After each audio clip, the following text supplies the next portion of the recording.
Hello and welcome to the third edition of the AviaDev Insight Africa Connectivity Update for 2025, offering a deep dive into the route developments to, from and within the African continent. As always, we've got a packed agenda this month and a real variety of routes and some deep dive topics as well that I'm really excited to get stuck into.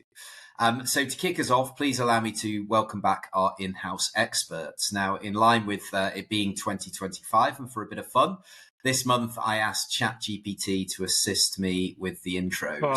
So I was running out of metaphors.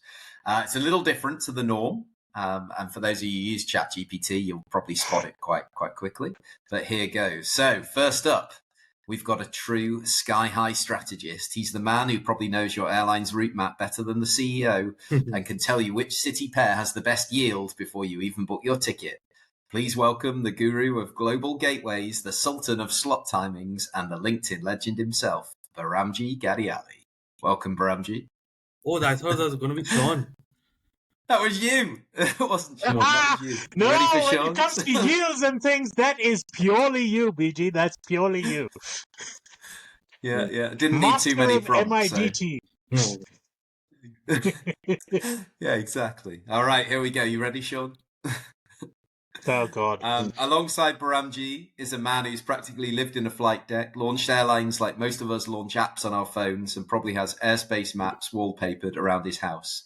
He's the straight-talking, strategy-slaying, no BS voice of African aviation. Sean Mendis. From running airlines to calling out industry nonsense with style, Sean's got stories, insights, and enough aviation hot takes to fill a hangar. Okay. How was that? We need some Rocky music. Yeah, but I'm Right, not running okay. up steps and going to be like, yeah. Not yet. Oh, that was good. Yeah, you've got a career in acting if this doesn't work out for you, Sean. Sure. If you call what Sylvester Stallone did acting, maybe, but if you're comparing my acting to Sylvester Stallone, that's a bit of a backhanded compliment. But anyway, let us proceed. Okay. Hey, look, he was good at what he did, and that's all that matters. Okay, so as always, before we start, obviously I have to say the opinions of my guests are their own, but as you hear, they are always backed up with compelling reasoning. So it's now time to fasten your seatbelts, tray tables up as we start our taxi out. So welcome to the third edition of the AviaDev Connectivity Update for 2025. Okay, first topic is something we have talked about forever. We're not going to take too long on this, but let me start by playing a clip from last month's episode. Here we go. I said this last month as well, but now I've doubled out on it, and I'll doubled out to say that by the time we're recording next month's podcast, we're going to have an announcement that Uganda to London Gatwick is going to be launching probably middle of summer, June, July time, to pick up the peak season traffic 3 to 4 times a week. Entebbe to London Gatwick, take it to the bank by next month. It's happening. Finally. Okay, Sean. So there you go. You were right on it happening, but the dates were slightly different. So yeah, a little bit more context, and we'll move on pretty quick from this one. We've talked all around it, but yeah, it's happening. Yes, it is happening. As you point out, the dates are slightly different than it. The flights are going to launch on the 18th of May, and that's going to be 4 times a week. The interesting part over here is that it's going to be a split schedule. So it's going to be a different schedule on different days of the week. This, I understand, is because of the slot timings in London Gatwick that were available to them for quick turnarounds, effectively. So on Tuesdays and Wednesdays, they'll arrive around 8 a.m., leave around 10 a.m. On Fridays, they'll arrive around 11 a.m., leave 1 p.m. And then on Sundays, they'll arrive at 5 p.m. and leave at 7 p.m. So it's all over the board in terms of what the timings are. The interesting thing, though, about this, and I've got a couple of interesting tidbits over here that we picked up from their schedule, is that because they're flying a Monday night departure from Entebbe into London, that has put them in a bit of a quandary, because right now they have obviously 2 Airbus 330s, but there are 3 flights scheduled on the Airbus 330 for Monday nights. They're flying to Dubai, they're flying to Mumbai, and they're going to be flying to London, all departing within 2.5 hours of each other from there. So, looking in terms of their schedule and what they're going to have to do, they're going to have to make some changes to that. Obviously, London is going to have to be at 3:30 because of range issues. Mumbai is going to have to be at 3:30. So and also because of slots, they can't really move the schedule on either Mumbai or London that much. So the reality is either they're going to have to move their Dubai flight from Monday to Tuesday because Tuesday night they have a plane, a spare plane available, or they're going to have to put their Airbus 320 onto the Dubai route at least one day a week. So, that's one little question in there as to what's going to happen. The Airbus 320 is another question in there because now, as I mentioned last month as well, once they launch London, the A330, which is currently operating on their Nigeria route some of the days, is going to have to switch back to an A320. Because again, the 330 can only be in one place at a time due to the laws of physics. Despite the fact that it's a government-owned airline, those laws still do apply. So they're going to have to finalize a deal for an A320 for summer. Last year, they had used Global from South Africa as a lessor for an A320, a really nice and old A320, which surprisingly did pretty good in reliability. But currently they're using DAT for the winter. So will they go back to Global? Will they extend DAT for the summer? Will it be someone completely different? Well, we're going to have to find out sooner rather than later because, summer schedule's upon us. The flights are launching in 6 weeks. And finally, and this is something that I want to really put out there because there's been a bit of a whisper campaign in the media over the last week or so since they launched, which has gotten pretty nasty. And it's largely completely made up, stating that, the UK government is upset about Uganda's lack of support for LGBTQ and human rights, and so they're going to ban these flights or seize the plane and everything else. I spoke to Uganda Airlines, and while they were a lot more diplomatic in the way they commented on it, the summary of it is that this is just a nasty whisper campaign that is social media nonsense. Please do not pay any attention to it. The UK government has made it very clear through their ambassador attending the launch functions, through statements they made in the media, promoting this route and everything else, that they are 100% behind the flights. I'm not going to comment on the human rights side and things. That is there's very much a matter of perspective. I think the UK themselves should look in the mirror when they're looking in terms of who are the biggest human rights violators historically in Africa. But these flights are going ahead from an operational standpoint. The UK has granted the permissions. Uganda Airlines has met the necessary technical requirements, received the licenses, received the permits. And on the 18th of May, I expect to see the first flight touching down at London Gatwick according to schedule and according to plan. So if you hear rumors to the contrary, please pay them no heed. Yep, well said, Sean. Yeah, absolutely. And we've covered this story ad nauseum, so we're going to move on from that, Behramjee, and bring you in on the second topic, because I know this is a really good news. We like to start with some good news stories. So the good news story is that Kenya Airways have announced net profit for the full year of $42 million. We are planning to have Martin Gitonga back on the podcast. He's been on before to talk about this, talk about some of the developments when it comes to their summer schedules and the fleet and everything else, the latest on that. And there's been plenty of praise for KQ on this podcast, not because we're pro KQ in any way, but because they've been doing some really interesting things, and we've been obviously discussing that over the last month. So, Behramjee, you kick us off with this and just how impressive it is, I suppose. Well, to begin with, it is exceptionally impressive. For the first time in 11 years, they've managed to eke out a net profit, and it goes to show that all the hard work that they've been doing post-COVID, refocusing on their fleet and their route network, especially focusing more on medium-haul, short-haul African flights, has proven to be an effective model which has been implemented. They're not expanding recklessly long-haul routes due to the limited fleet that they have, but also due to the common sense that they have at head office. They don't want to, expand their footprints or too much and not have enough money in the bank to pay their creditors accordingly. it's not a very big net profit, however, but a net profit is a net profit at the end of the day. They announced a $42 million net profit for 2024. And some tweaks that they've done in their summer network plan is that due to Dakar not performing as well as it should be, they have reduced Dakar services from a daily flight to 4 times a week, all via Abidjan. The 3 weekly flights via Accra have been suspended. And in turn, Accra Monrovia and Accra Freetown get an additional weekly flight each, which is smart because in Africa, as you know, connecting one ex-British colonial city to another British colonial city bears more fruit than connecting a francophone city to an anglophone city.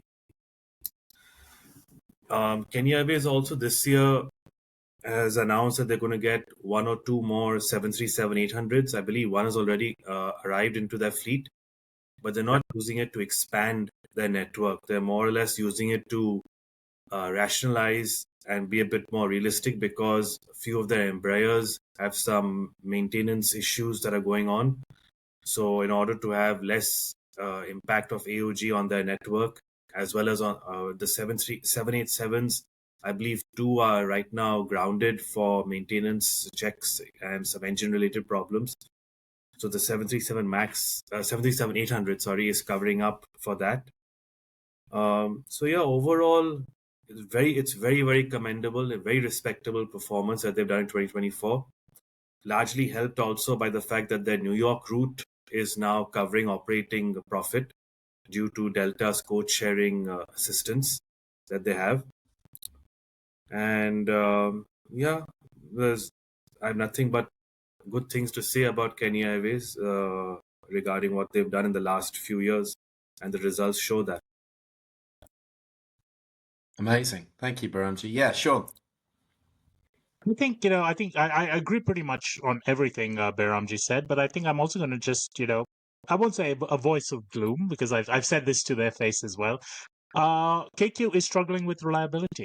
And, unfortunately, that is the reality of it, especially when you're comparing them to Ethiopian, which is, I would say the competitor. Ethiopian's a step above them in terms of size and competition right now. But when you compare them to their peers, maybe ETSA and so forth, KQ has a reputation, well deserved, unfortunately, for not being the most reliable. There are delays, there are cancellations, and so forth, and that is because of the fleet.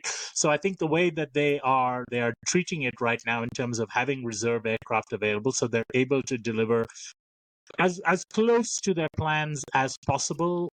Sometimes with reserve assets in the back pocket if needed, sometimes the assets sit idle. I think that is a smart way of pursuing it given where they have been, over the last decade or so. And I think, what's important, and especially my pet subject, is what's really forced Kenya Airways to come into this is the fact that the government has finally said to them there's not going to be any more bailouts. Certainly the government is covering the defaulted debt that had been guaranteed to the Exim banks and so forth over the last decades or so for the aircraft purchases, but there's not any cash bailouts right now. So KQ was really in a come to Jesus, sink or swim, situation. Either you figure out a way to be profitable or you will die. And, the Ruto government, I think, was quite ready, at least from the messaging, to just let them die if it came to that. And, when your back is up against the wall, when you are forced to do the right thing and you don't have that safety net, you learn very quickly how to do your trapeze or whatever else you're doing. And KQ has done that. Now, just a bit more on the operational side, which Behramjee mentioned. Yes, Accra to Dakar is being cut, and I am not surprised with this. This is not the first time KQ has tried this route. It's not the first time many people have tried this route. Despite the fact that these are 2 major business centers in West Africa, the total traffic between the 2 cities is barely 8,000 passengers a year. And, it's very difficult. I've looked at it when I was at AWA in Ghana. We were struggling to find a business case to make it work with Embraer 145s.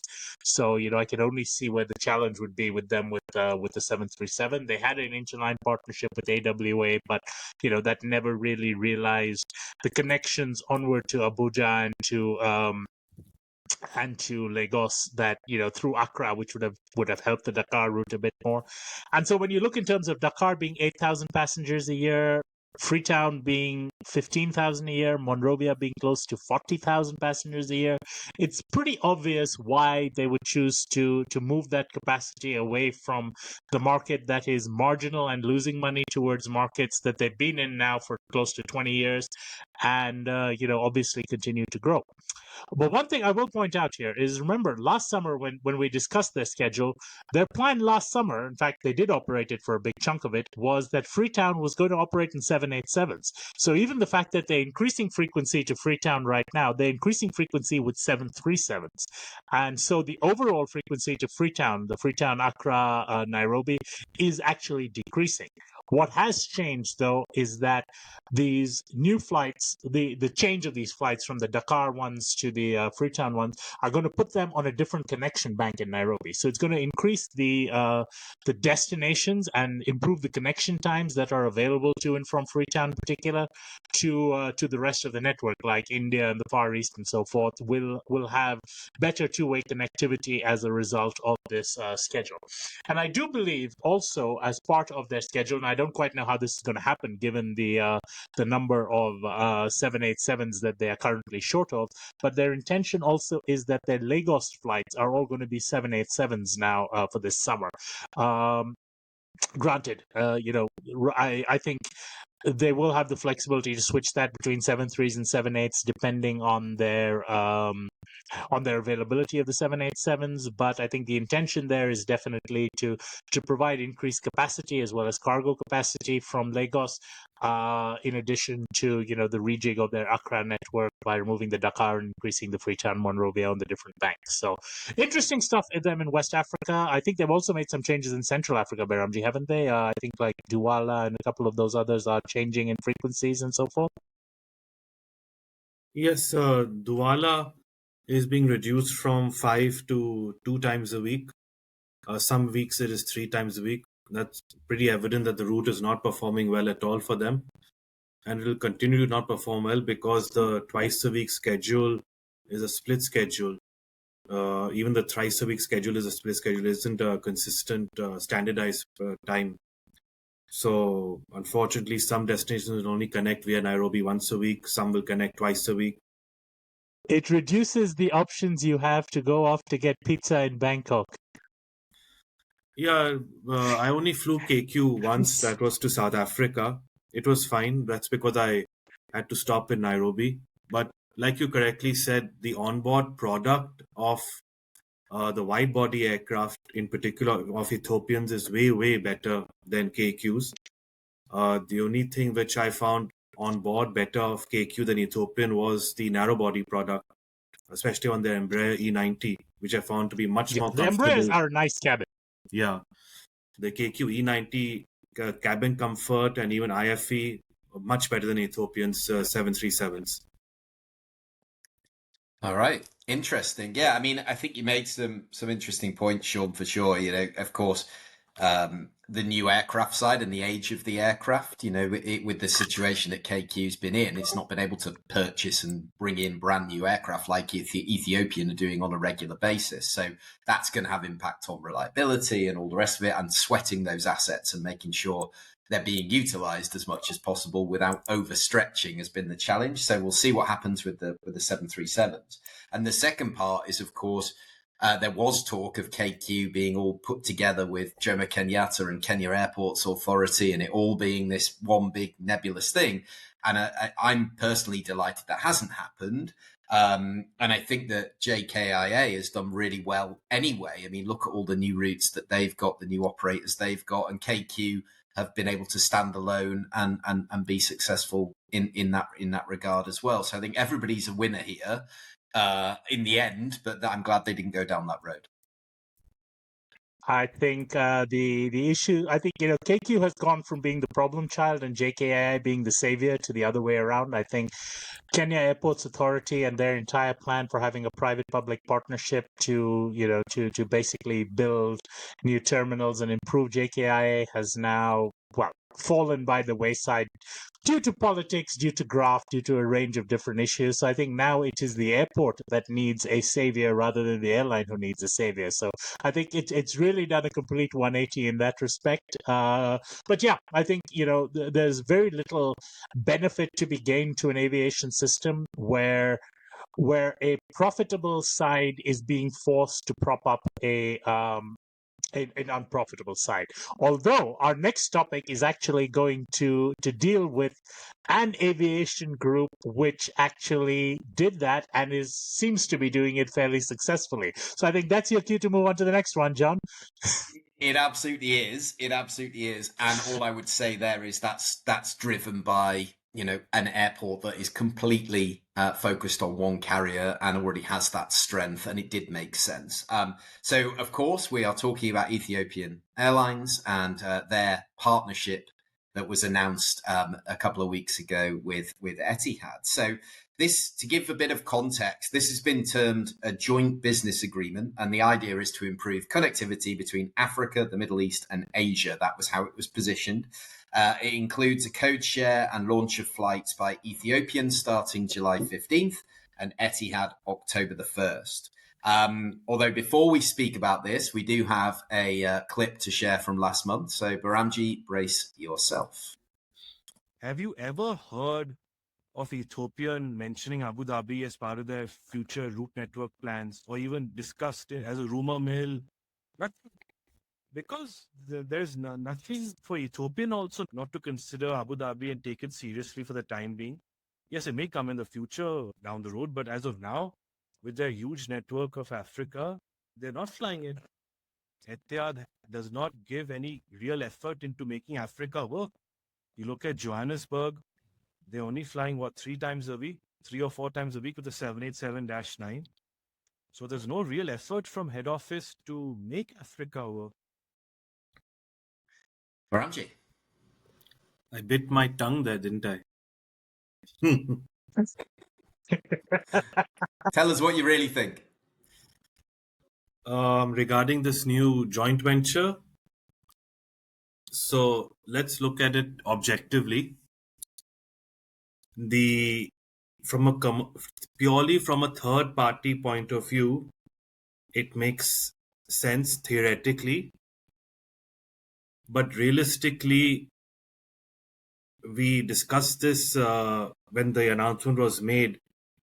This obviously reeks of political involvement more than commercial involvement, which is quite evident from the pictures that were taken at the official signing ceremony, which is fine. Everybody has their own political ambitions in Africa and in the Middle East, so there's no harm in that.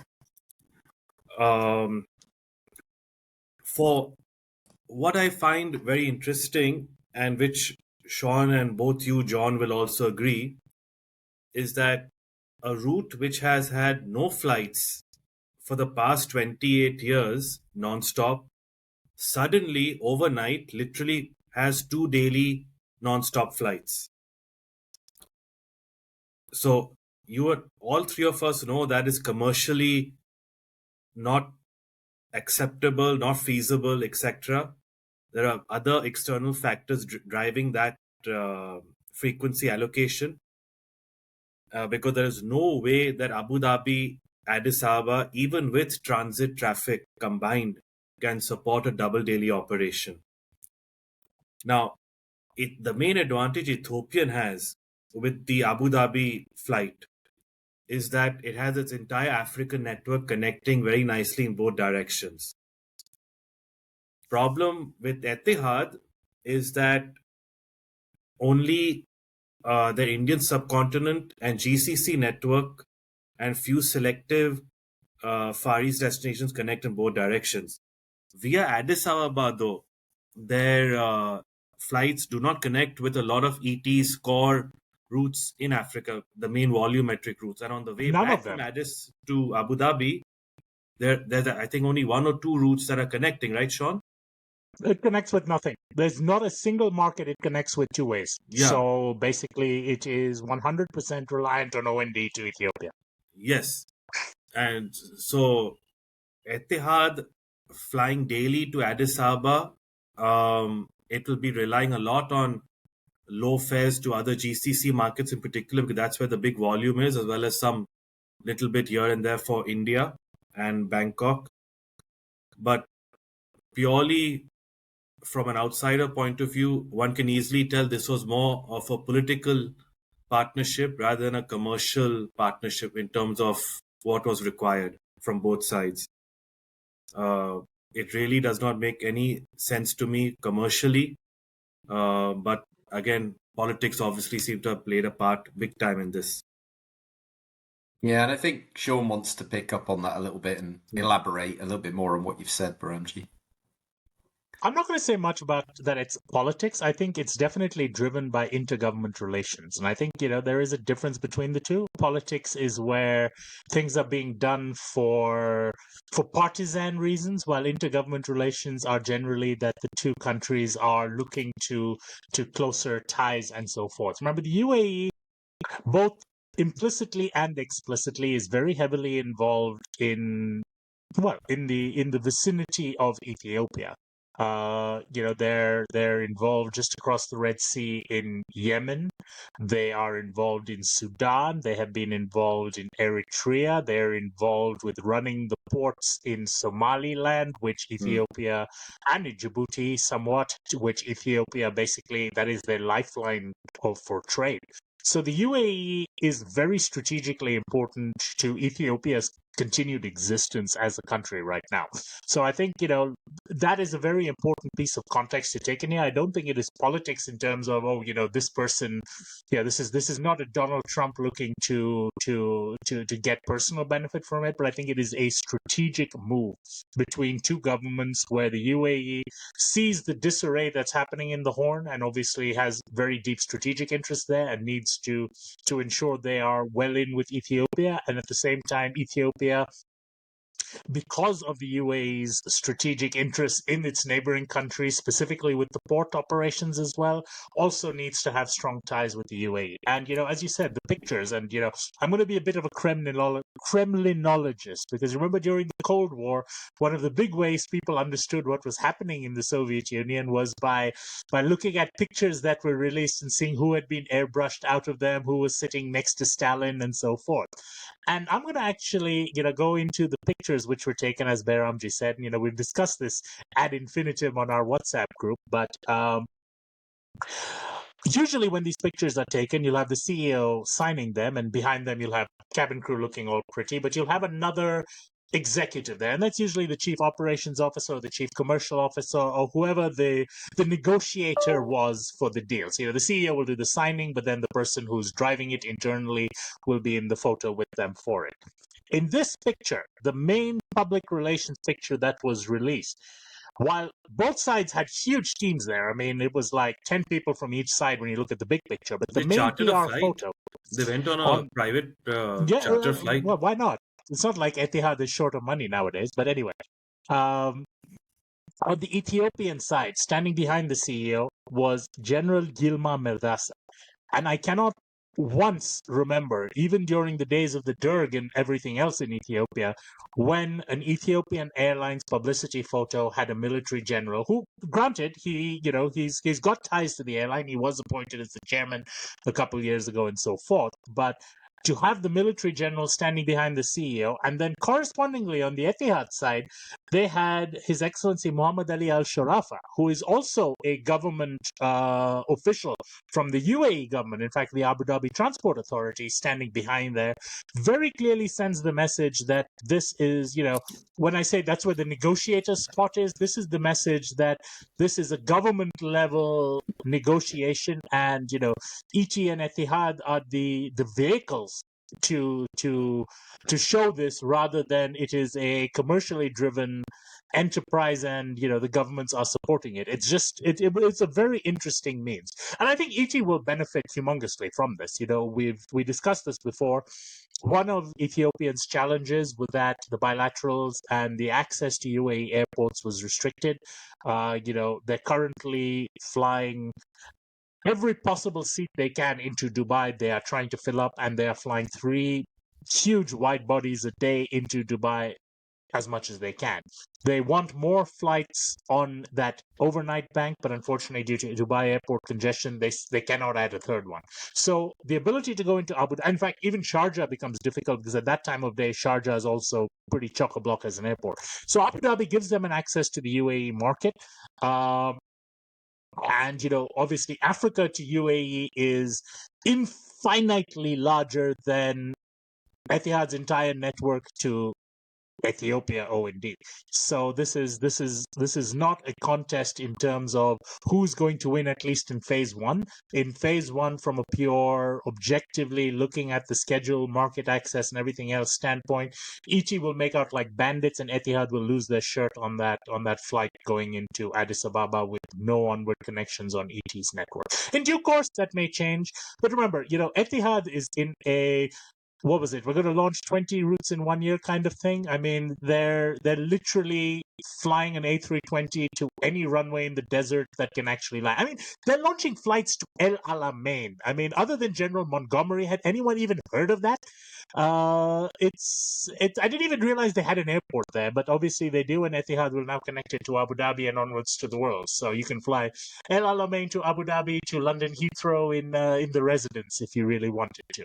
But yeah, so those are the realities of the situation. I think there's nothing wrong with it being a strategic move. Ethiopian Airlines has become the largest foreign exchange generator for the entire country of Ethiopia. It is one of the most profitable companies in the entire country. So to expect that it will maintain independence is, well, it's not going to be possible. It may have autonomy, but it's never going to have independence. The more strategically important it grows, the less independence it'll have, and that's just going to be the reality of it being private, public, or however their ownership was structured. Large enterprises which are so critical to the national economy can never be completely independent of national strategic priorities. Yeah, Behramjee, I will let you come back on this. I just wanted to say that, judging by the launch times for the launch dates of this ET starting in July, Etihad saying they're not going to start to October the 1st, that kind of potentially illustrates who's keenest to get going. Maybe you guys can come back on that. That's question one. And the second one is, you see opportunity for Ethiopian and benefit for them because of their huge Africa network and access to the UAE, as you've just clearly outlined, Sean. That the other way, the Etihad to Addis being O&D, and I don't know whether you've got the numbers there, Behramjee, but how long will they keep this going if it fails, or is it not? Is that not the point? Is it just a case of we're going to run this forever?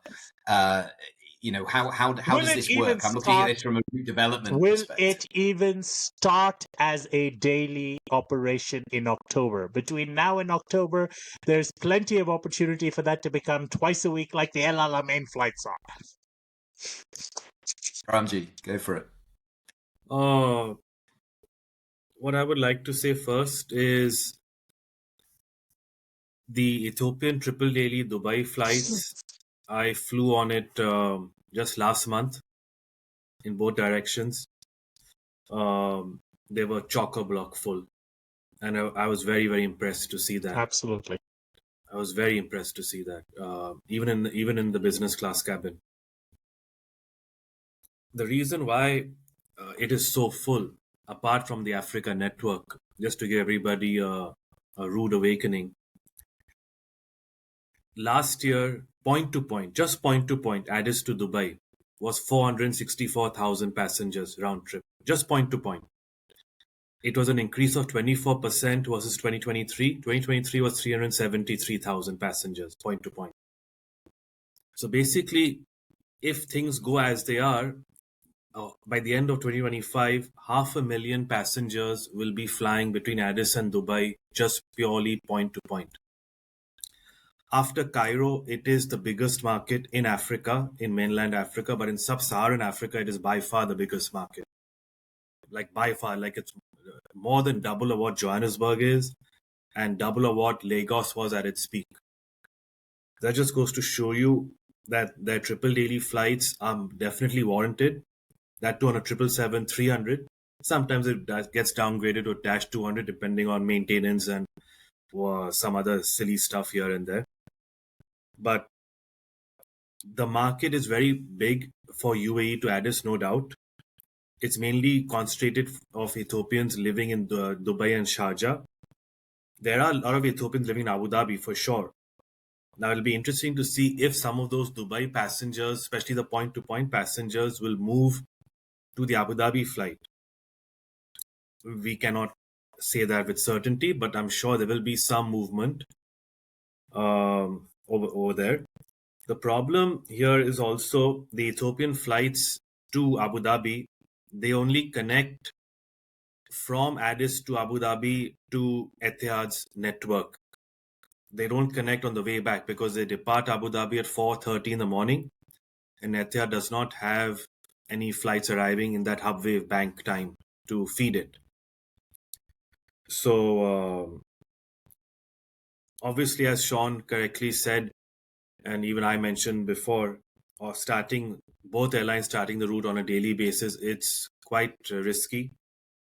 But Ethiopian for sure has the bigger advantage because of its network connecting both ways, whereas Etihad's network does not have that much volume to Addis compared to what Ethiopian can provide. Ethiopian will be dependent on a lot of Dubai passengers moving to Abu Dhabi, especially those who are living in Abu Dhabi flying to Addis Ababa. Let's see. What can really help, though, this route is if Abu Dhabi increases its labor visa quota for Ethiopians. If that happens in a very rapid manner, then yes, it'll be more easier for Ethiopian and Etihad to attract point-to-point traffic in particular and stimulate that. But I don't know if that's going to happen or not.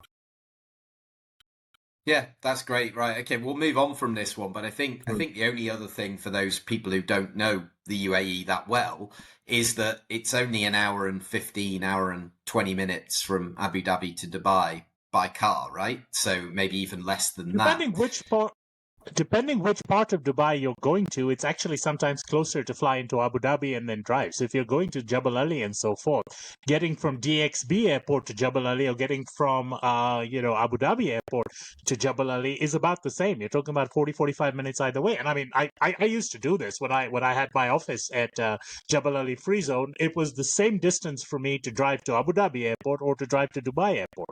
The only benefit, like within Dubai itself, is that you got the metro, which can take you around and so forth.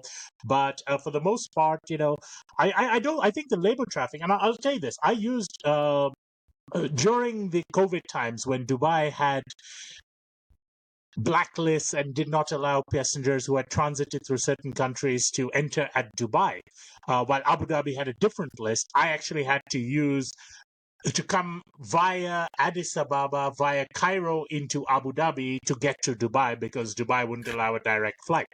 And I was actually surprised to see the amount of labor traffic, that even at the height of COVID was transiting via Cairo to get to Abu Dhabi at that point. Obviously, they were being displaced because they couldn't go directly to Dubai as well. But I think it was interesting to see. I think there's definitely going to be enough traffic in that the UAE market is a single catchment area. Certainly, there may be more convenient airports for certain people, but for the most part, the people who are traveling are not making their own travel decisions. They're making decisions based on what their employer or their employment agency is buying in terms of bulk tickets, and ET owns that market. I mean, Emirates and Fly Dubai and stuff like that, they are more retail and big corporate kind of customers. ET is down in the trenches with the labor agencies and things like that. So I have absolutely no doubt.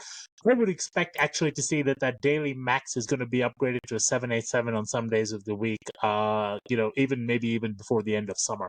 I would not be surprised to see that happening at all. It's a turnaround for the crew. There's no need to even position people in advance. You've got a spare 7-8. You've got a good load on the day. Just up the gauge and lift some more cargo out of it. Yeah, I just think it's a really interesting way to look at it. You know, we've looked at some market like London or New York, and you have these airports, and they can be further away. So you can position Abu Dhabi as not a secondary airport for Dubai. They wouldn't like that, I'm sure. But actually, functionally, it can work that way. And if Etihad do some marketing in the Dubai market to say we can get you to Ethiopia, to Africa, whatever it may be, there is an option to stimulate it because it's not just Abu Dhabi as the origin, it's the UAE, as you said, Sean. No, absolutely. And, I think a good parallel to this is Gatwick and Heathrow.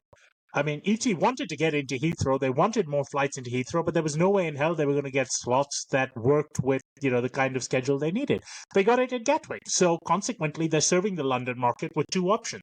One is catering towards the high yield, ideal schedule, Heathrow kind of traffic, morning arrivals, park all day, come on the evening, Starlines connections and so forth. And the other is catering to the London O&D for the entire London and southern UK catchment market, which has a less optimal schedule, may have a less optimal thing, but has much better pricing. If you look in terms of the options of Heathrow versus Gatwick pricing on, on Ethiopian, Gatwick will regularly be $200-300 cheaper from most African points simply because the schedule is suboptimal, and Gatwick is cheaper operating costs. They're not paying as much to park a plane at Heathrow the entire day. So I think it's going to be a similar kind of thing. But I am very confident that Ethiopian will come out of this. I said this even before when Behramjee was like, oh, they're only going to be interested in Sharjah and never Abu Dhabi.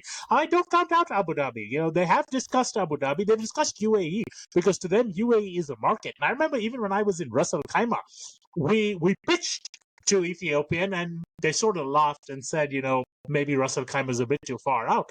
But they were definitely interested. They have always been keen on expanding that UAE market. As he said, I remember the days when Ethiopian to UAE was 757s and 737s. And now it's 3 daily 777-300 ERs. And this is in a decade. So, I mean, we're talking 2015 where 757 was standard, to today where 777, where if it's not a 777-300, it's actually noteworthy that they've downgraded it to only a 300-seater from the 400-seater 3 times a day. So yeah, I think this is a market where it's just going to get stronger and stronger. And remember, it's not just even Ethiopia, it's all of Africa. I mean, they can fill infinite capacity to the UAE from Addis Ababa with the strength of their connecting network. And as far as I'm concerned, this will grow from Ethiopian side and it will die from the Etihad side. But Ethiopians in the door, and I think that's what they really care about. And I think the UAE doesn't really care if they make money or not. I think for them, there's strategic importance that outweighs commercial importance.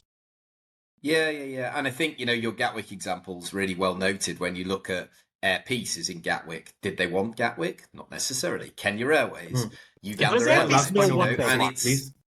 Well, but I'm just saying, look at the benefit and a bit of focus and a bit of love from them to say, hey, there is option here to serve the London market, and you could be pleasantly surprised, and you can actually get in, which is the most important thing. So we have talked about that. Let me as well. Okay. I'll just add this a bit for a bit more love for Gatwick. If you're serving the London market, to be honest, Heathrow versus Gatwick doesn't really make a difference. If your core objective for that flight is going to be traffic, which is in not just London, but the reality is London all the way down for the entire south. I mean, everywhere down where you're at and pretty much all the way up to the Midlands is served through any of the London airports equivalently. People do not, people living in Birmingham will not hesitate to take a flight from Gatwick when they don't have a direct option themselves from Birmingham. And we've seen this in the CAA numbers and so forth.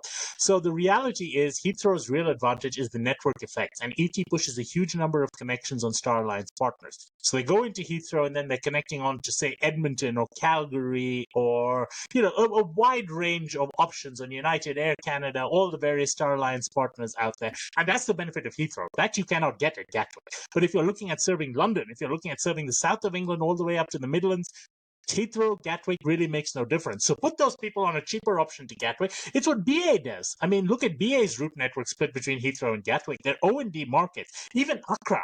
If you look in terms of their Accra split, because they fly Accra from both Heathrow and Gatwick, but their Heathrow traffic overwhelmingly connects onwards, while their Gatwick traffic is 90% terminating in London. And consequently, their fares to Gatwick can be a lot lower, which allows them to win more of the market share on the traffic ending in the UK. It's a no-brainer. And I think Abu Dhabi and Dubai, especially for ET, will wind up being similar, because there are people who will not have a problem. These, the labor traffic, who's getting out at whatever airport and getting into a bus provided by their employer for a 1-hour ride to wherever they're going to be, their labor accommodation is. They don't care which airport they come into.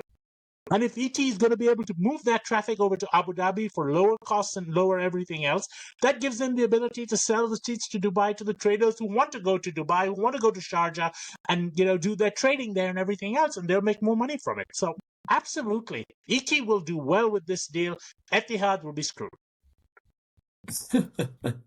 Right, Behramjee, do you want to say one more thing? Because we've got to move on. We've been on for 45 minutes, go for it. One other big advantage that ET will have over Etihad on the Abu Dhabi route is that all the African diplomats, the embassy staff that are based in Abu Dhabi, they will fly Ethiopian in business class more than Etihad, because Ethiopian will offer more connections via Addis to all the African cities, the African capital cities.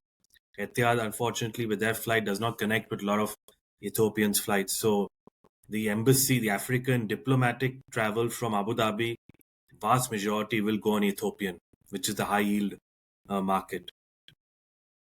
Yeah, perfect. Right, okay, I think we've covered that, and I'm sure everybody is taking notes. Yeah, we're staying with Ethiopian for the next one, which is a bit of a deep dive, and then I promise we will move off. Ethiopian are in every single podcast for multiple minutes because they're always up to something and doing some sort of change. So what we wanted to do this month, and we've got a couple of these coming up now, is to do a bit of a deep dive and look at the market dynamics and what's shaping the market for Ethiopian to and from China. So I think you wanted to kick us off with this one, Behramjee. So go for it. Give us some numbers and some trends. Sure. So basically, what John was saying is this month and next month, to start off with, we are going to analyze how well Ethiopian has grown its China passenger portfolio year over year, how it feeds their entire African network. And then hopefully next month we'll do the same for Dubai, analyzing Dubai Africa market trends, not only in Ethiopia, but on other carriers as well. So to begin with, in 2023, from Beijing, Guangzhou and Shanghai combined, Ethiopian uplifted 469,000 passengers round trip out of those three Chinese cities, which are operated on a daily basis using a mixture of A350s and 777s. In comparison, in 2024, that grew from 469,000 to 677,000 passengers round trip.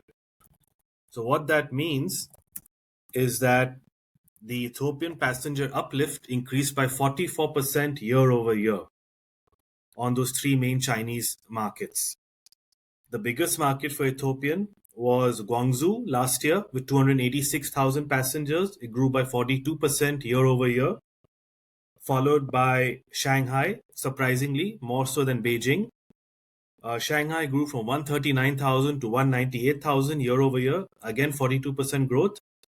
Beijing, though, had a higher percentage growth from 128,000 in 2023 to 193,000 in 2024, which is a 51% growth. Hong Kong, however, fell. Hong Kong, a passenger uplift from Ethiopian fell from 92,000 to 73,000 in 2024. But Hong Kong is flown via Bangkok, and also the other flights from Hong Kong 3 times a week continue on to Manila. The Beijing, Shanghai and Guangzhou flights, however, flown non-stop from Addis Ababa in both directions. Now, what is interesting to note, last year, I'm just pulling up my data, is that no one listening to your podcast, or to our podcast, I would say, would guess the biggest contributing market for Ethiopians' flights to China on a O&D basis. No one will guess it. Sean and I know it because we have the data to to analyze and to look at, but I'm pretty sure no one in our viewership will guess it.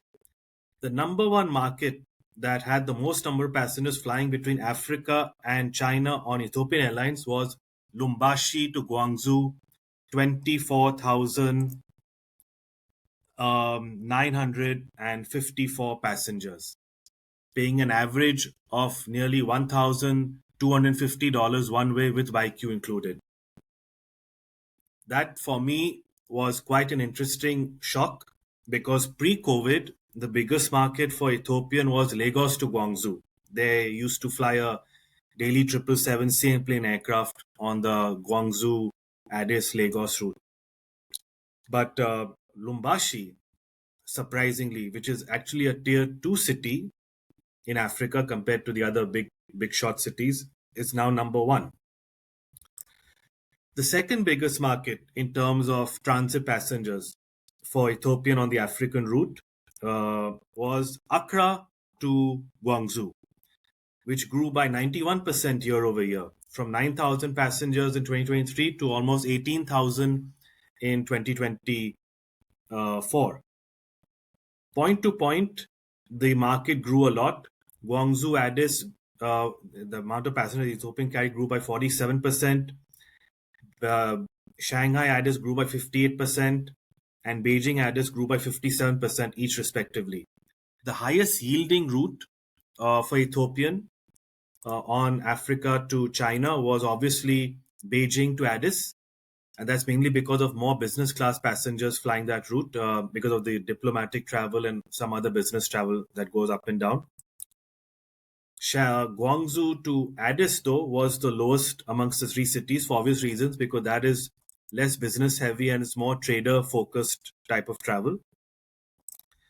But apart from Accra and Lubumbashi, the other big market, which Sean and I discussed last time, so it will not be a shock to him, but it will be a shock to a lot of you, is Shanghai to Sao Paulo. Shanghai to Sao Paulo was one of the top 5 transit markets for Ethiopian out of China to via Addis Ababa to the network, which geographically speaking, it's on the way. It's not backtracking that much. And they carried over 12,000 passengers, paying nearly $1,400 one way. The yield was not so great, but still, the passenger volume was very good. Other big transit markets which were higher than Sao Paulo to Shanghai were Beijing to Conakry, which grew by 126% year over year. The main reason for this is because in 2024, China relaxed its travel policies for government staff as well as other types of people. And China has a big mining contract in Guinea. So that is why China-Conakry traffic, especially from Beijing, grew a lot. Also remember, a lot of the Chinese miners and labor workers who are in Africa, they originate largely within the Beijing, Tianjin area in the northeast, comparatively. Other big market was Douala to Guangzhou, which came in about 15,000 passengers. And even Lubumbashi to Beijing, surprisingly, though it's not a capital city, Lubumbashi is the second biggest city in Congo, that had about 10,000 passengers. And the yield was also the highest, tied with Beijing to Addis Ababa, coming in at nearly $1,400 one way with YQ included. Other big markets which had a big increase were Dhaka to Guangzhou, Shanghai to Luanda. That grew to nearly 10,000 passengers versus 6,000 passengers the year prior. Another favorite market of Sean was Shanghai to Buenos Aires. That grew by 57% year over year, from 5,000 to 7,022 passengers. So, yeah, it is very, very commendable and very respectable what Ethiopian has managed to achieve in China. It has, obviously, the alliance with Star Alliance has helped them a lot. And also their trustworthy reputation with the Chinese government and the Chinese public has assisted them a lot, along with on the other end, the African trust that they have. Not only do they get a lot of passengers, but their cargo, the belly cargo, is always full in both directions on the China route. And touchwood for them, it's performed very, very well since its inception many years ago. And it continues to grow from strength to strength. We don't know if it's net profitable or not, but from what the volumes are showing, definitely will be covering its operating costs and its fixed costs. At those yields, it is going to be net profitable. At yields in the 1,200 to 1,400 directionally, I mean, that's a license to print money. But I don't know that as a fact in terms of if it is actually Fair. making net profit. It is a reasonable assumption to make given the facts available to us. Okay. Okay, Can I'm I jump in just here because I really... just before you jump in, Sean, I just wanted to note a couple of things. I think the first thing is, of course, Lubumbashi is a big, it's a mining capital, right? So there's a lot of trade or a lot of travel here that's being driven by primary industries and that side of things, same as Luanda with oil, Guinea, like you said, with bauxite and all the rest of the primary minerals that they've got. And I think that there was a lot of traders, right? You talked about the Lagos thing. There's obviously oil there was trade as well, so there's this big Chinese move. And then I really wonder, which isn't something that you can do on those figures, but just to try and understand the Chinese outbound tourism market, whether that's recovering as well, because there is some effort. And I see you shaking your head, Sean. I don't, that is obviously not what's driving these numbers at all, or the focus of Ethiopian either. And they don't need it by the sounds of it with all that growth. It's much more stable. It's year round, so they don't have to worry about seasonality and things like that. And the yields are higher, I would assume, for this type of traffic too, because they need to get where they need to get. So they were just a couple of sort of thoughts and questions for the layman before you respond, Sean. No, I think that's a good point. I'm not even going to try and start dissecting numbers. I think BG has done a very good job in terms of of giving the numbers and the facts. I'm going to give a bit of historical perspective, because I think one of the points he made at the end over there in terms of Ethiopia's reputation in the Chinese market, and I think that's very important. China has been a destination that Ethiopian has served continuously forever, almost. And I mean, they, back in the days of the Cold War, when where Ethiopia was communist and China was communist and the rest of the world pretty much didn't associate with either of them, there were links between them. And in fact, what was a very interesting thing is that for many, many years, up to, I think, we're probably talking about the early 2010s, Ethiopian was the only airline that flew between India and China. The Ethiopian used to fly from Addis to Mumbai, well, back then Bombay, Addis to Bombay to Beijing used to be the flight they used to fly back then, even on 757s, 707s before that. So, I mean, this is something that they operated for many years. Then they shifted that flight into Delhi to Beijing. Then they shifted that flight from Delhi to Hangzhou, because ET did not have access to Shanghai as an airport until I think it was about 2013 or 2014. And it was only when Ethiopian got their 777-200 LRs and had access to Shanghai airport that they finally cut that 767 between Delhi and Hangzhou and went direct from Addis to Shanghai.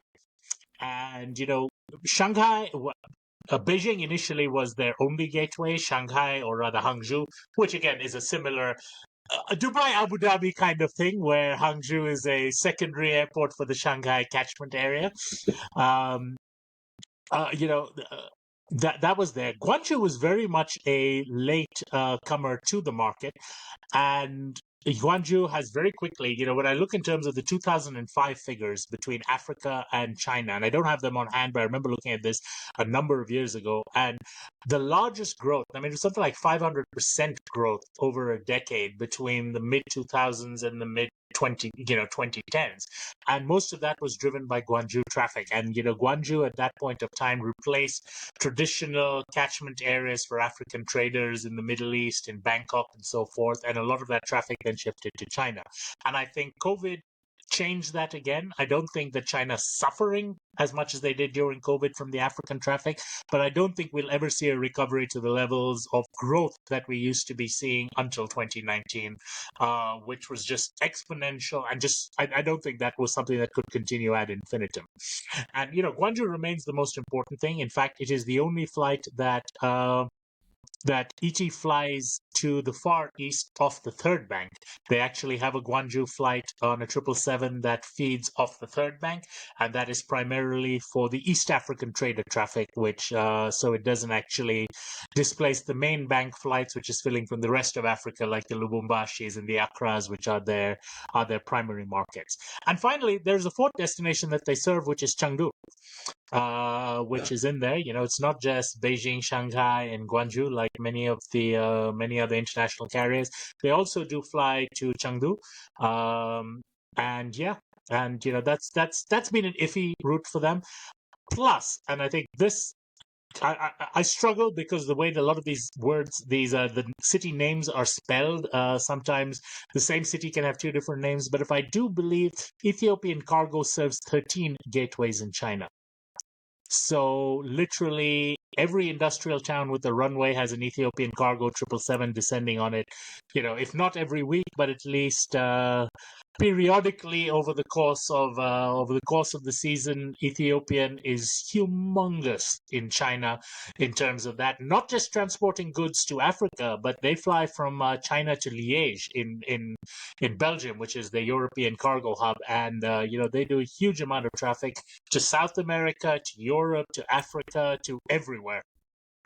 From there. So I think Ethiopian and China, it's been one of those long-term investments that Ethiopia made, 60, 70 years ago, and it is bearing the fruits of having been in that market, having built up its expertise, built up its reputation, having built up its network, and today is reaping the benefits of that. And I think there's a lot to learn for a lot of African airlines who want results now, saying, look at what Ethiopian did. You've got to look at 70 years of investment and relationship building to understand why Ethiopian success is the way it is. Yeah, you don't have to necessarily become communist to do that, but 70 years of experience. But is China communist anymore? Well, either? That's fair enough. I mean, technically, both Ethiopia and China are socialist republics, but both of them are very are capitalistically, socialistically inclined. Yeah, we'll leave that for our sister podcast where we talk politics. No, only joking. We don't have one of those yet, but who knows? All right, fantastic. Now we're going to come back. Okay, Behramjee, come on. Just one Go on. I apologize. I did not know that Ethiopian flew to Chengdu. So while Sean was talking, I quickly filtered their results for Chengdu. So Chengdu also, it grew 2023 versus 2024. From 68,000 passengers in 2023 to 93,000 passengers in 2024 that flew Ethiopian back and forth to and from Africa. That represents a growth of 37%. The biggest market out of Chengdu was not point-to-point to Addis Ababa. Surprisingly, it was once again Lumbashi, 16,000 passengers. One thing which I would like to say is that the Middle East carriers who have failed in Guangzhou, namely Etihad, Oman Air, and right now Kuwait Airways is not doing very well over there as well. The main reason why they have failed in Guangzhou is because they don't have an African network. The Guangzhou Africa market is more than 50% bigger than Beijing and Shanghai. And the demand for Africa from Guangzhou is much higher than Europe. So that is one of the reasons why Emirates in Qatar, especially Emirates, does very well out of Guangzhou, because Emirates also has the point-to-point Dubai market to rely on. And they have a huge African network with wide bodies. So that was one of the biggest weaknesses of Etihad, Oman Air, and Kuwait Airways, and the end result shows.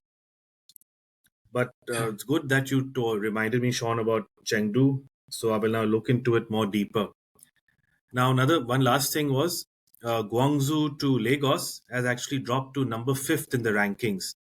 The top two Guangzhou markets, as I said, was Lumbashi, but the second biggest market from Guangzhou was Kinshasa in 2024 for Ethiopian. So overall, surprisingly, Lumbashi to China in the last year was more than 50,000 passengers when you add Chengdu also into the list. And it's very interesting because that means Congo to China, the DRC, is nearly 100,000 passengers altogether. And that goes to show majority of that is Chinese people coming to Congo and not the Congolese going there except for Guangzhou at the very most. That also tells you how much investment China has in that country for their minerals, cobalt, etc., etc. So that's what I wanted to say. No, it's great. So what I want to do now is I want to get down to South Africa because I spent the beginning of the month in South Africa. I was at the BARSA conference. So that's the Board of Airline Representatives of South Africa. And there were some really, really interesting conversations. Of course, if you haven't had a chance to listen to Roger Foster's final farewell address before he steps down, I think pretty much today, as CEO of Airlink, do that. Do have a watch or a listen of that. But it made us all, when I was talking to you guys on the WhatsApp group, want to do a deep dive into the South Africa US market dynamic. This comes as a result of Delta having chosen to increase frequencies from Atlanta to Cape Town at the expense of Johannesburg. So they've reduced frequencies to Johannesburg to increase to Cape Town. United are also said they're going to reduce Newark to Johannesburg to 6 times a week to add an extra frequency to Cape Town, which goes up to 4 times a week. Now, this is all because there is a cap of 23 flights a week for US carriers to South Africa. So this is all about bilaterals. It's all about market access. This is one for you to kind of explain, Sean, why does this exist? And obviously there is demand to do it, but what the airlines are having to do now is take from one to give to another, when probably in an ideal world, they would continue to keep what they've got in Joburg and add frequencies to Cape Town. Maybe not. You enlighten us. Okay. I'm going to try and keep this as brief as possible because I could ramble on about this for hours. So I've just got some points here which we're going to run into this. The first thing to note is that unlike the US and pretty much most countries in the world, the US and South Africa do not have an open skies agreement. The US has historically wanted to sign an open skies with South Africa, but the South African government's policy, for reasons I've argued with them, for reasons I've heard from them and never quite understood, is not to sign open skies agreements with anyone. They will grant very liberal agreements to people, but they will not sign what is called an open skies agreement. And don't ask me why. But as a result of that, there are restrictions for South African carriers flying to the US in terms of gateways, interim points, and things as such. And there are also restrictions for US carriers in flying to South Africa. Now, certainly the frequency side is the one that jumps up over there. But what was actually a pretty big issue a couple of years ago, from the US side, for the first time, US carriers were actually maxing out the number of flights that they could fly to the South African market. And they wanted to fly co-terminals, which is for the same flight to touch down in both Johannesburg and Cape Town, even without traffic rights between the two, but to then fly to both destinations as a triangle route. And that was not permitted under the South African bilateral at the time. And this wound up being a bit of a standoff between the US side and the South African side until eventually it was resolved.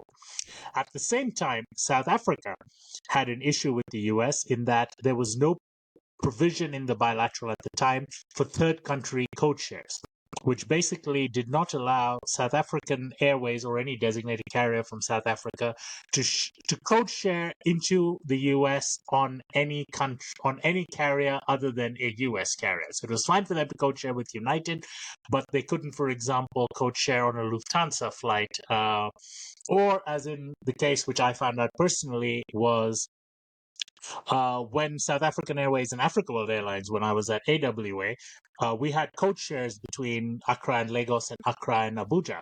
But the US government would not grant South African Airways permission to sell an SA code share on a flight to a passenger originating in the United States because there was no provision for third country code shares for any flights that touch the US. So they could sell the same flight, Accra-Lagos, originating in Johannesburg. So Johannesburg, Accra, Accra-Lagos, no problem, SA code share. But if they flew Washington, Accra, Accra-Lagos, they could sell SA code up to Accra. But then the Accra to Lagos had to be sold under the AW code on the same flight. So as I said, this is not a case of, South Africa alone being bureaucratic or whatever. I think both sides have had provisions in this bilateral that the other side did not like, and because of the impasse on the open skies thing, I think both sides have taken a while to be able to concede these points to the opposition. Now, the interesting point we've seen is that in the post-COVID era, which interestingly also coincided to the SAA version 2 era, because South African Airways, the original, was the dominant carrier in South Africa, or at least the dominant single carrier. They went from having over 50% of the market, during the apartheid days, down to being the single largest carrier, even though they weren't a majority carrier at any point, up to the 2019s. But what we have seen is that since then, while South Africa's traffic has, for the most part, recovered to pre-COVID levels, it's not quite 100% up there. We have seen international traffic actually grow back in Cape Town, while fall in Johannesburg. And cause and effect is actually going to be very hard to draw over here. The numbers will just give you statistics, but the conclusions you draw from that statistics are a question. And I think part of the question here is how much of this is caused by U.S. carriers opening up flights to Cape Town? When South African Airways flew and dominated the U.S. to South Africa route, I mean, they were flying twice a day, a daily JFK nonstop and a daily Washington via Accra, and United code shared on that. So, the U.S. carriers were serving that. Johannesburg was the hub, and therefore all passengers went into Johannesburg. Now that Cape Town has become an easier flight to serve from the US nonstop, partly because, and again, we'll come to this there, how much of this is actually Cape Town Airport displacing Johannesburg, and how much of this is just a natural evening out of demand, which was originally going to Cape Town anyway? And so I looked at Statistics South Africa, which is the government statistics agency, which has an interesting report buried somewhere on their site. I've only found it a couple of times, but it's in there somewhere, which lists the province of destination for inbound tourists by region of origin. And the interesting thing is that when you look at that, for tourists from North America and Europe, Western Cape has become the number one province of destination. So people who are coming from the US, from Canada, from the UK, from wherever, are mostly going as tourists to the Western Cape. But when you look in terms of Africa and Asia, it is Gauteng and KwaZulu-Natal, which are the provinces of destination.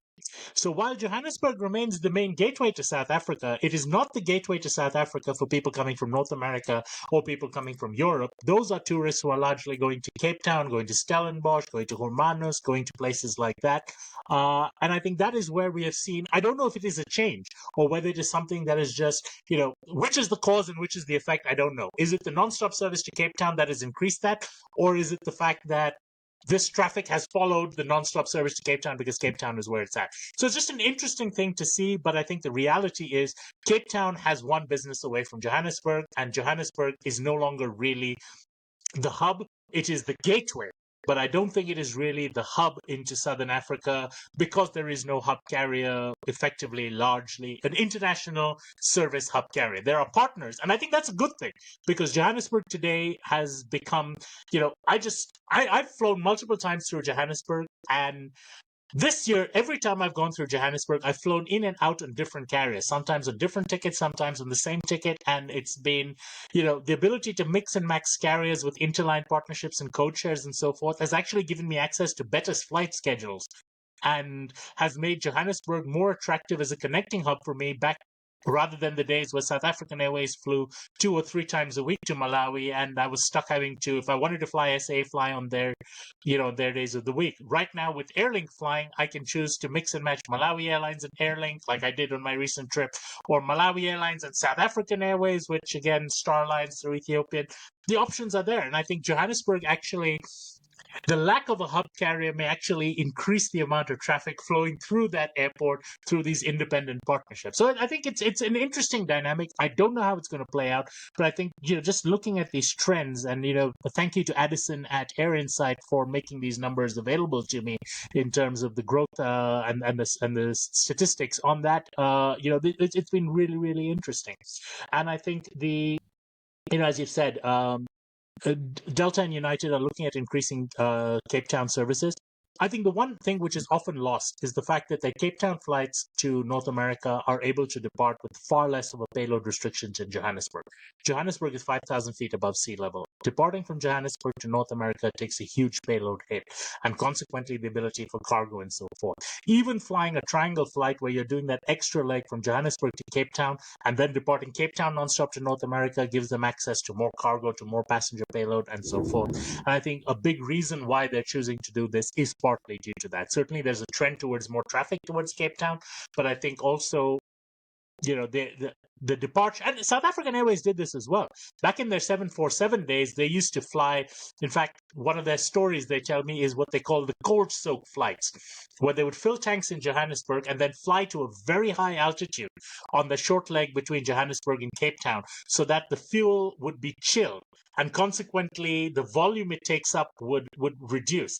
And then when it landed in Cape Town, they'd fill the tanks up, and because that fuel was so chilled and taking up less volume, they were able to get almost a ton of extra fuel into a 747 tank, which made the ability to fly nonstop from Cape Town to North America on the 747 workable all year round. While from Johannesburg, obviously, it needed a stop in Cape Verde to fly those flights. So there's a lot of interesting history in the U.S. to North America, U.S. to South Africa routes during South Africa's apartheid days, in the post-apartheid era when they started flying Atlanta and Fort Lauderdale and all the other routes over there, and down to today. So it's I could go on for a long time, but I think that is what we wanted to discuss this time in terms of what is happening to that market, why it's happening this way, and what the trends are for that market so far. Yeah, thank you, Sean. I think a couple of things on this. One, actually, where AviaDev hopefully is involved as well. When we first came to Cape Town to do the event in 2018, it was because there was a definite strategy from the Western Cape to get more international connectivity and continental connectivity, but actually they wanted us because we could help them connect Cape Town with Africa. And if you look at the network, what they have now compared to what they had with many different carriers, that is another thing that obviously then is attracting. Okay, they're maybe not connecting, but they're coming into Cape Town as tourists. And then they're saying, do you know what? We can get from there into Africa to have other experiences. So the two things are sitting side by side. So I think that's one element about making it more attractive. Like you say, that it's also geographically closer, it's lower altitude, like you say, and it's got that appeal from the tourism side.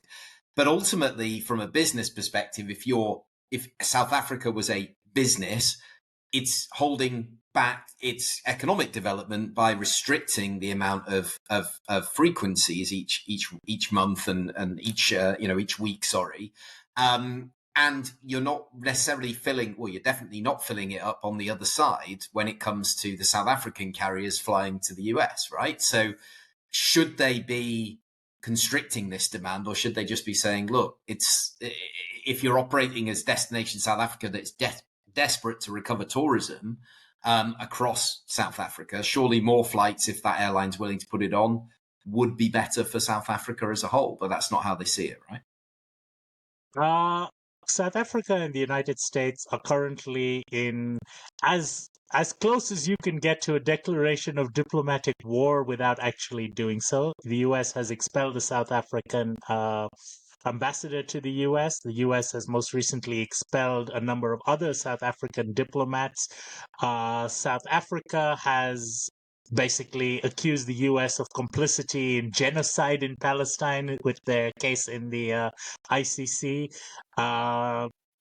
There are talks that the U.S. is potentially, and again, this is very much rumor, looking at imposing sanctions on the South African Air Force, specifically on President Ramaphosa's BBJ, for Boeing to cut off support for him to be able to operate that aircraft. So things are getting worse rather than getting better. I do not expect to see any liberalization of bilateral. In fact, I think we are while I don't think either is likely to happen, we are more likely to see a complete cutoff of air links between the two countries than we are to see any liberalization or open skies happen over the next decade. And that is just the reality of the frictions between the two countries. And to be fair, South Africa is not exactly known for coherent foreign policy. They are all over the board in many cases, and I think the current conflicting priorities of their own government of national unity is going to make it very difficult for them to change the inertia they have in terms of relations with any particular country right now, because the two different factions of the GNU have very much different foreign policy fundamentals, even though they tend to be somewhat aligned on core domestic policy, even though they have very strong disputes on, health policy and other education policy and other stuff domestically. But I think in general, like all developing countries, you want to develop the country and everyone's in agreement to that. It's not a question of which system, you're just looking for development in any way. But in terms of, are you friends with America, or are you friends, are you friends with Israel, or are you friends with Palestine? That is a very clear line, and I think the two sides are not going to try and push each other across that line. They'd rather just leave it alone for now, as they have since the GNU's come into play. But historical relations and and the politics internally and externally do drive a lot of what's going to happen. Yeah, I think going forward, another deep dive for us when we know a little bit more about it is, of course, the US Africa market, not just South Africa, but the whole Africa market and what's happening there with the visa regime changing entirely. When we saw some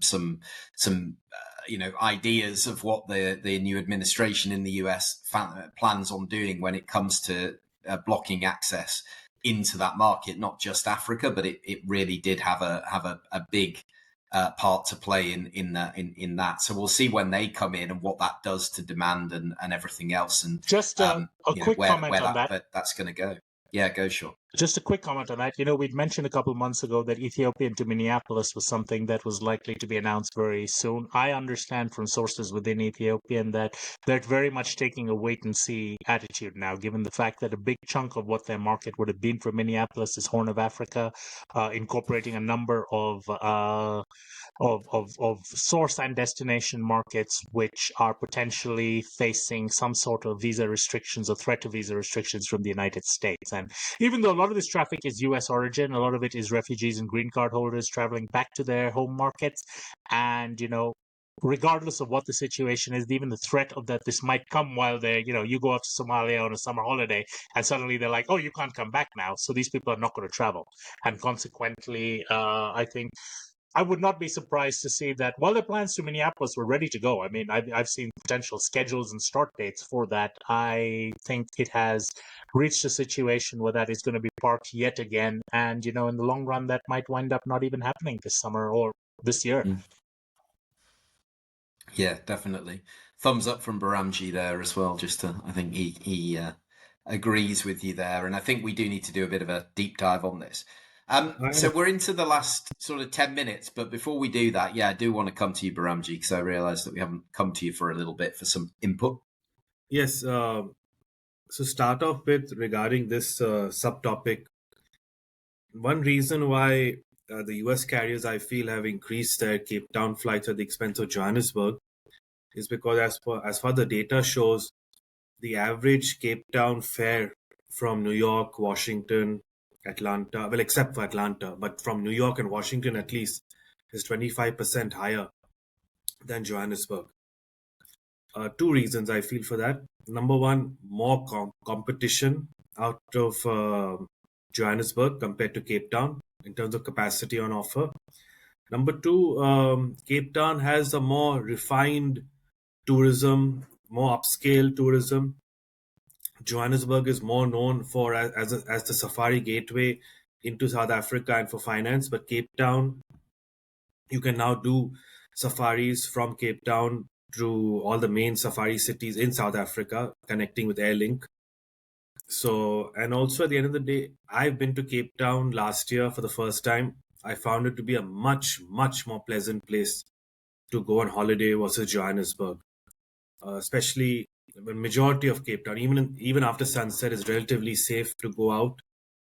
So I'm not surprised by what Delta and United are doing, but it's also those are very smart carriers. They've seen what the average fare is showing, and also the demand preferences of American travelers and Canadians as well. So if Cape Town is offering 25% more higher fares than Johannesburg, and as Sean said, no payload restrictions, ability to carry cargo without any issues, then naturally that's a better fit. Just to let people know, last year the North America to South Africa market size demand was 394,000 passengers round trip. So it's not a small market by any stretch of the imagination. Pre-COVID, it was a bit higher, nearly for 500,000 passengers. But it's getting there. Cape Town, with these additional flights, will see more demand being stimulated, as American carriers will market what is to see in Cape Town and its adjoining areas. So I'm not surprised with that, to be honest with you. Secondly, the last point that Sean raised, the reason why I gave a thumbs up is because if Ethiopian did indeed end up launching Minneapolis this year, I would shortlist it for our December podcast to be the worst route decision launch of the year, because that route for Ethiopian will be a big loss maker. So I am happy to hear that they're reconsidering that, because it will bleed heavily. No matter if there was visa restrictions or no visa restrictions, that route would bleed heavily, and they should have learned the lessons of Atlanta. So that's all I have to say. Atlanta's doing okay for them now.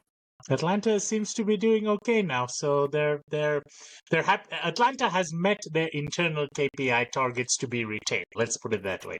Yeah. And it's another one of those where, like we talked about Porto, right? Where they say, hey, look, we're going to go in there with our eyes wide open because that's how we expand. We've got to get into new markets, create new things. But I really, I am interested to watch over the next few months, and we definitely will cover what the impact of this visa side of things is, because it's not on a specific route anymore. It's about limiting your source markets if obviously I know. And also they're on a blacklist and unable to go. June is now 2 months away, and to launch an American route, it's too late to do summer. Yeah, it's too late for June launch. To launch a new American route, you need 4 months advance notice minimum. Ideally 6, but 4 is adequate. It's not happening at the moment, so that's fine. Right, let's rattle through these route announcements, because I don't think there's too many that are contentious, but I think it's good for the listeners just to be aware of what is going on. So the first one is Fastjet are going to open Harare-Lusaka from the 9th of April. Bit of a no-brainer, Sean, that one, isn't it? It's a good one for them. I'll tell you that from my perspective, it's a no-brainer, but I'm also going to be almost certain, even though I haven't discussed it with him, that Behramjee is going to say it's a bad idea. And right now, that route is dominated by Fifth Freedom carriers. There's Emirates, there's Qatar, there's Malawi Airlines. It's like everyone and their dog is flying on this route. Emirates is actually the largest player in that market. They're carrying the most traffic between the two. But the problem is that all these airlines have flights in the middle of the day and in the evening. And consequently, if you need to get between these two cities in the mornings, there's no way of doing that. And that's where Fastjet is coming into this. They've got an early morning round trip between the two. It's like 6:45 a.m. out of Harare, back in Harare before 10. 3 times a week on an Embraer 145. Costs are not significant. You're going to have a break-even factor of about 30 passengers on that. I think it's going to be extremely successful for them. And remember, Fastjet, by virtue of the fact that their ability to expand in the South African market with Embraer 145s is somewhat limited, now that South Africa and Zimbabwe have gone to unlimited frequencies, they signed, we covered it a couple of years ago, when they signed the bilateral, there was a phase in towards unlimited frequencies. Now that phase in has reached in 2025 no restrictions on frequencies for either side. Fastjet has to look at deploying their capacity elsewhere, and Zambia is Lusaka to Harare is a strong market. They just got to be able to find their niche with the business traffic to be able to capture that morning travel slot and make it work. So I say 2 thumbs up. It's a low risk entry strategy. I know Behramjee is going to say you can't compete with Emirates and Qatar on this. So go ahead, Behramjee. Prove me right. But I love the niche. The niche is what it's all about. And we know the guys at Fastjet very well, and it's all about spotting those niches and offering the traffic and that particular market and that demographic. They want to get there early in the morning and come back in the evening, do their business in the day, and they can't do that through another carrier. Agree, Behramjee, or not? Yeah. The only good thing is the Harare to Lusaka market size point to point is quite big, about 100,000 passengers, and a very good yield also. That's the only saving risk. But yeah, there is too much for freedom competition on this route. And Fastjet are using Embraer E45, so they can't offer also 2-piece free baggage allowance all the time to the passenger. Passengers don't want But it's not 2-piece for baggage that, from is it? Harare to Lusaka. Yeah, they don't want For the 2-piece for day. baggage. I'll guarantee you, your average passenger is not even traveling with checked baggage. He's going to have a little gate check roll aboard, and he's there for 1 or 2 days at most. So, as I say, I think the concept of 2-piece baggage on intra-African routes, other than trader-heavy routes like to and from Johannesburg and stuff like that, I think it is highly overrated. It's the traders who are carrying that. Your average businessman traveling between Lusaka and Harare is not taking 2 bags. Yeah, I would agree with All right, you on that. let's watch and see. Yeah. All right, let's watch and see. All right, the second one is another trend that we've seen, which is a bit of frequency increase. So this is Airlink boosting its Nairobi and its Lusaka services from April by three more a week on each. So Lusaka will go 3 daily, and Nairobi will go 10 weekly from daily. Again, is this an opportunity to really sweat the asset and make sure that they're using what they've already got and fill in the gaps rather than putting in extra capacity? It's a bit of a no-brainer, isn't it, this one? Actually, while Nairobi has got 3 additional flights, and those are going to be pure utility ones, right now they're flying daily daytime flight, leaving Joburg at 9 a.m. and getting back at 6 in the evening. So, that's the new flights are going to be overnight, leaving Joburg 8:30 p.m., coming back at 5:30 the next morning. So, that's pure utility flying 3 days a week, Wednesdays, Fridays, and Sunday nights. However, Lusaka is actually more of a business-focused schedule. Currently, they are flying Lusaka 13 times a week. They're going to push that up now to 3 daily, to 21 times a week. So there's going to be 8 new flights that are added in. Currently, they're flying twice daily. 13 times a week, so every day except Saturday is double daily, where they've got departures from Joburg at 11:30 a.m. and at 5 p.m., while the returns get back. The return is 1 aircraft overnights in Lusaka, so comes back to Joburg at 9:30 a.m. and the other one comes back in the afternoon. What they're going to be doing now is effectively spreading the schedule out to have 3 daily distinct flights. So they will have a 7:45 a.m. from Joburg, they will have an 11:30 a.m. from Joburg, and they'll have a 5 p.m. from Joburg. And this is in line with what they've done with Windhoek, what they've done with Maputo, and with Harare, with a lot of their other routes, where they're overnighting 1 aircraft, then they'll have a morning departure, and then they'll have a lunchtime departure, which creates good, quick 2-way connectivity to and from their interline partners, as well as to and from their own core network. So now you'll be able to connect, say, from Lusaka to Malawi via Johannesburg. You'll be able to connect from Lusaka to Maputo via Johannesburg, and vice versa, 2 ways every way. And it's the next logical step, and I expect we'd see more and more destinations where they're currently flying daily, maybe go up to double daily, again with that type of split schedule, go up to triple daily. And I think triple daily is where a lot of these markets regionally will need to become standard for Airlink in order to develop themselves as Johannesburg's hub carrier. They're already the dominant carrier in terms of frequencies, but with a lot of 90-seaters, I flew a lot of Airlink in the last week, and looking at the connections that were available from on Airlink to and from. I was in Maputo last week, and to and from Maputo before that last year when I came to Windhoek for AviaDev, we were on Airlink. And so I've done a lot of this, looking at Airlink schedules, trying to build connections, and the more you see them build up these 3 distinct waves. I won't even say banks, because they're not banked in Johannesburg as much as they are waves, which come in because they don't just feed Airlink, but they also feed their interline partners, which are becoming a significant chunk of Airlink's traffic on these regional secondary routes. Yeah, next logical step for them, Behramjee. Yeah, you just increase the amount of frequency on the routes that are working for you already. I have something interesting to say and to add. Firstly, Johannesburg to Lusaka, massive point-to-point market. I didn't know it was so big. 171,000 passengers round trip in the last year. So volume is there, but the fare is a bit low, to be honest with you. Johannesburg to Nairobi, they're competing against KQ wide bodies and narrow bodies. The market size is 112,000 only. I would like to give a suggestion to Airlink. Sean mentioned that these 3 additional Nairobi flights are departing 9 o'clock in the morning.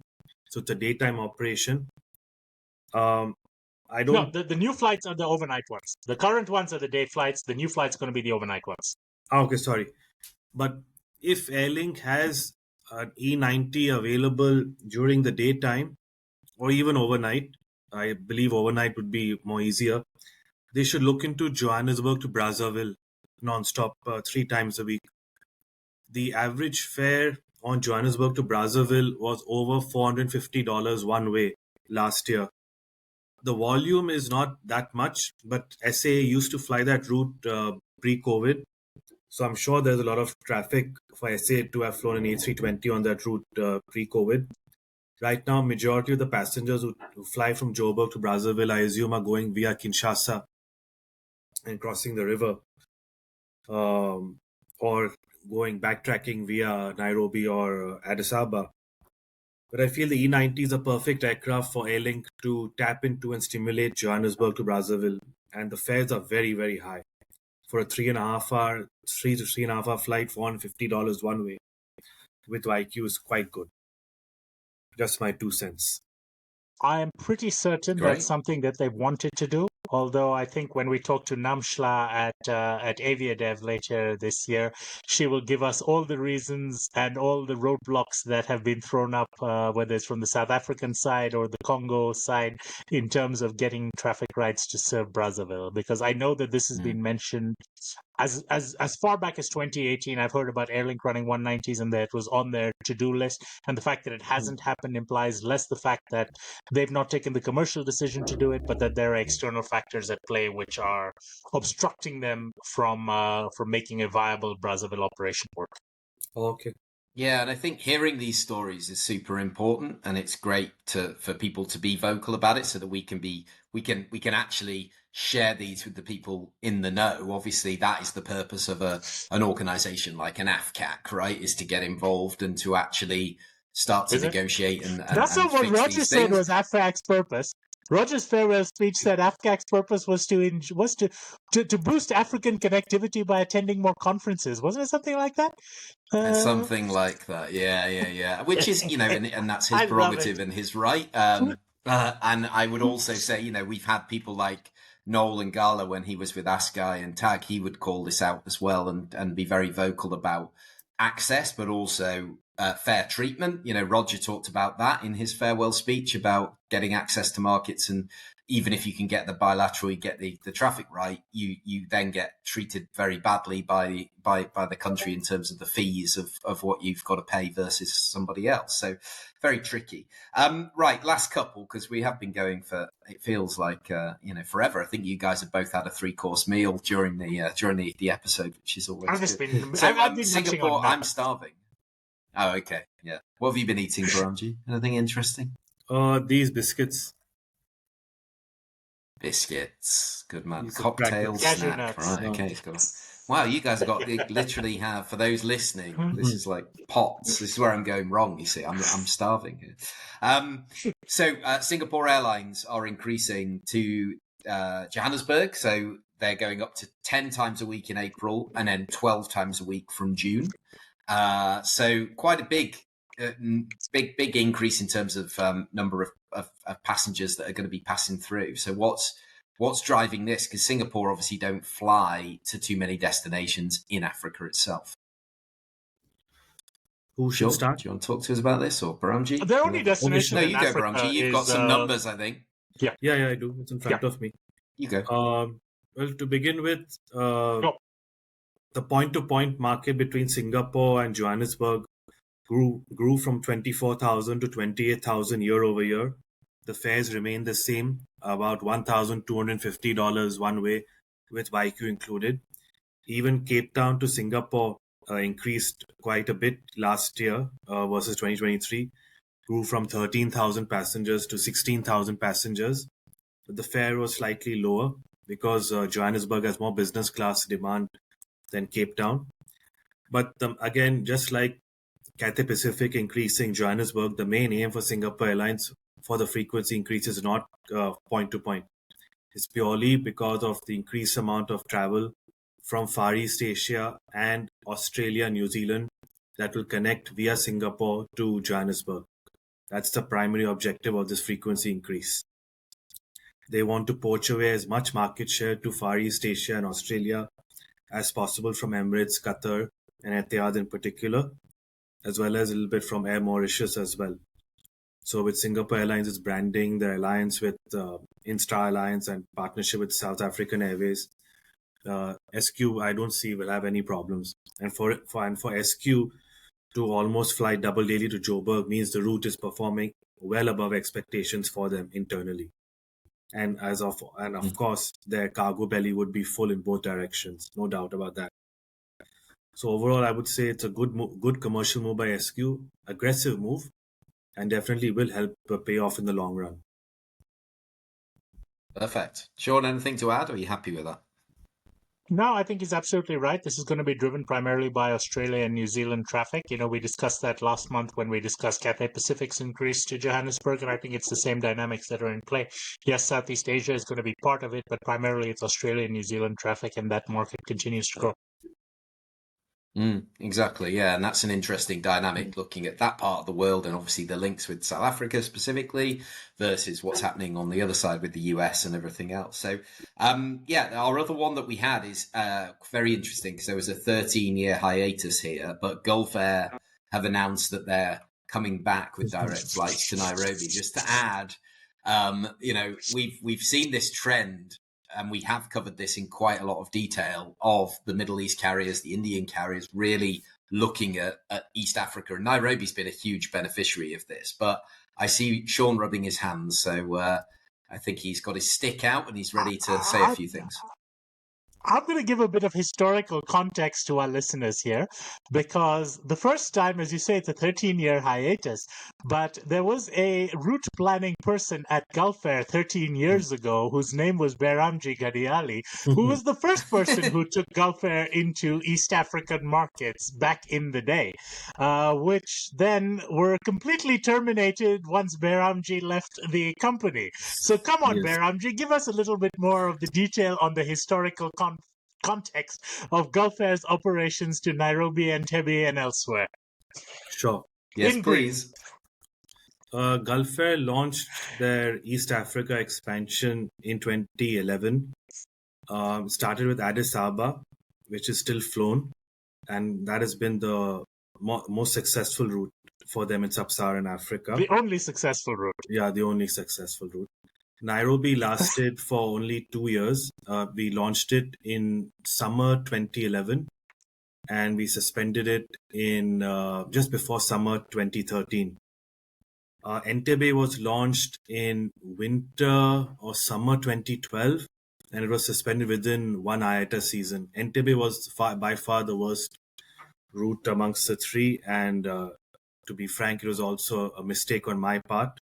There's no harm in admitting mistakes in hindsight.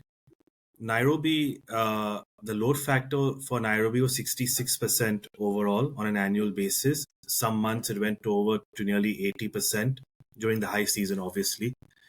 The main markets for Nairobi actually were GCC via Bahrain and not India and Asia, surprisingly, because of the increased labor movement from Kenya to GCC. But labor market does you cannot make money flying an A320 to a labor market that is 5.5 hours flying time, which has no business class demand. We used to fly to Nairobi 4 to 5 times a week, I recall, and now Gulf Air is restarting 5 times a week from the onset with a split schedule, mind you. I assume the split schedule, I've not done a deep dive into it, but I assume the split schedule is because it wants to get some feed from Guangzhou and Shanghai into Nairobi, as well as more India traffic. But I don't see that happening that much. I really don't understand the need for Gulf Air to return to Nairobi, considering when they left in 2013, capacity on offer from Qatar and Emirates has increased, and now Etihad has restarted flying to Nairobi.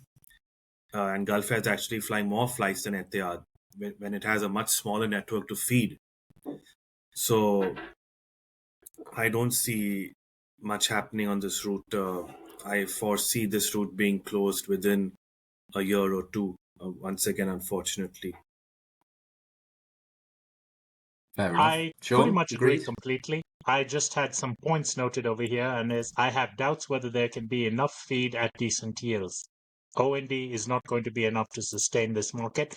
And, there's too much competition into Nairobi from Indian subcontinent and from GCC right now. So, yeah, I'm not going to say it's going to fail. I'm going to say it's going to be a very difficult thing for Gulf Air, which is an also ran in the Gulf markets to muscle out everyone. I mean, Etihad, Emirates, Fly Dubai, Indigos. I mean, they're competing with the entire bloody world on this, and those people have better costs and have better brand and better sales networks. So, yeah, a lot of challenges, not impossible, but if they can pull it off, power to them. Okay, cool. Right. Well, I think we're going to call it a day. I know that we had your little session on Canada's bilaterals with Ghana and Senegal, but if it's all right with you, Behramjee, we'll do that next month because we no are problem. over No time problem. this month. Yeah, no problem. All right, fantastic. Okay, well, thank you guys. Thanks for joining us today. It's been another mammoth session. We've got loads to do. We'd love people's feedback on the. It has been mammoth. We'd love people's feedback on this, and if there are any particular topics that you want us to kind of deep dive into, rather than just covering the route development. Some months it's more difficult to do that because there's just so much activity. But hopefully you did enjoy the conversation. If you did, hit the share button on your device wherever you're listening. Share it with somebody in your network that you think would benefit from having a listen. Subscribe to the show, leave us a review so we can be found by more people. Just spread the word would be the only payment that we ask. And thank you all for listening, taking the time. And we will obviously be back next month with more new route announcements and developments. And until then, we wish you all safe travels and see you for the next episode very soon. Take care. Bye-bye. Bye-bye. Bye.